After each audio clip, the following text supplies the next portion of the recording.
pesos mula Tanong na 455 miss ko. ang sahod sa Caraga. Ibinida rin ng Pangulo ang halos 2 trillion pesos na investment na inaprubahan noong nakaraang taon na inaasahang hilikan ng daan-daang libong trabaho para sa mga Pilipino. Tiyak naman ng Pangulo na patuloy na nire-repaso ng pamahalaan ang minimum wage ng mga manggagawa sa buong bansa. Kita na ko cellphone guys. Ay, manas lang. Palit na ka cellphone ng tao. Huwag mo tayo trabaho. Ang palit ng cellphone. Siguro nagkakaon. Like, kasama sa ipaling huwag mo kwarta. Namataan ang barko ng China Coast Guard sa layong 3.2 nautical miles. Akong orchids guys ay kitagyo mamulak guys. Nagpatuloy sa paglalayag ang grupo na nagdaos din ng maiging programa bilang pagpupugay sa mga mangingisdang Pilipino at frontline workers. Kuris-kuris. Walang madabag yun. Ang kabidyo mo yahapang pro. Nga, sama na promaano eh. Domain awareness para matiyak ang kaligtasan habang naglalaya. Samantala, nakarating na sa Pag-asa Island ang advanced team ng Anti-Dito Coalition. Balitang nasa kakaginawa ng Marlene Pachemos. Marlene. Bandang alas 3:50 ngayong hapon, nakarating na sa Pag-asa Island ng advanced party ng Anti-Corruption. Kasolusyon na agad ang grupo ng mga dalang food and fuel supply pilot pang-haki sa mga business sa isla.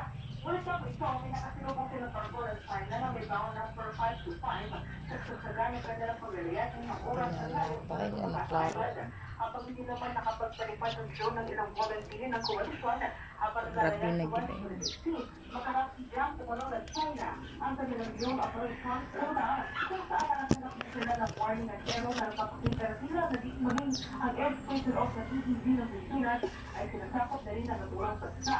Bukas, inaasar mga karating na rin sa pagkakaalan ng MV Kapitan Felix Soca na sinasakyan ng mga civilian volunteers ng local at foreign media na pawang mga nakilahok sa apat na civilian waste mission sa West Philippine Sea.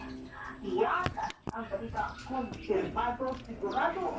Ito ang Radyo Patrol, Marlene Padiernos, DZMM. Maraming salamat, Marlene Pachemos. Mga kapamilya, lumaki pa ang itinaas sa presyo ng mga produktong petrolyo sa pandaigdigang merkado. Kaya namumuro ang dagdag presyo sa susunod na linggo. Batay sa 4 na araw na trading sa world market, 4 pesos at 80 centavos na ang itinaas sa kada litro ng diesel, 4 pesos sa gasolina at 50 centimos sa kerosene.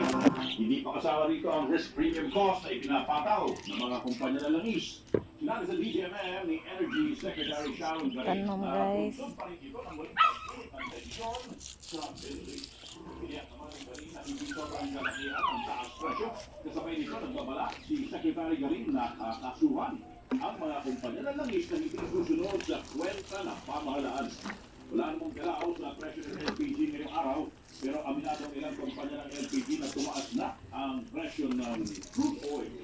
Posible rin magpataas sa presyo ang mahal na shipping cost dahil sa mas malayong bansa na umagat ng LPG ang Pilipinas. Saon mo na guys. Ay, nag-uul mo ko na kung video eh.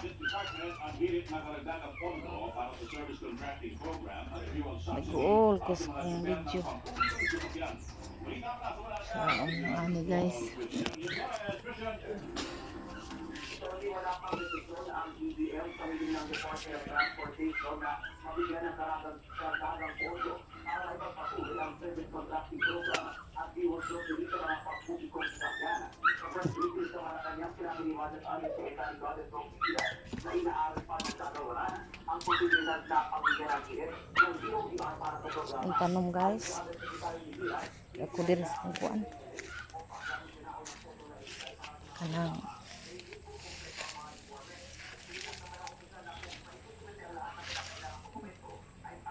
sagbot eh guys oh.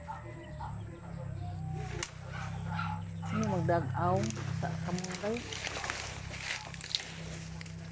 Mambalik guys.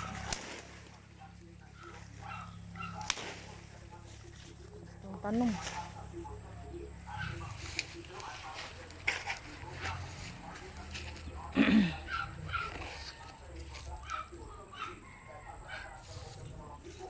Dagdag islag okra guys. Hawa na dali ako na musunod na ni Ukra. Lingaw bayag na imo hawa dre guys. Na imo hawa dre guys among silingan. Mahawaay sila ba? Lingaw ba yan no? Yan suod-suod na nimo mingaw. Ano ka na sa daan na imo hawa tong na mobalhin mingaw man. Bye bye na lang guys for watching.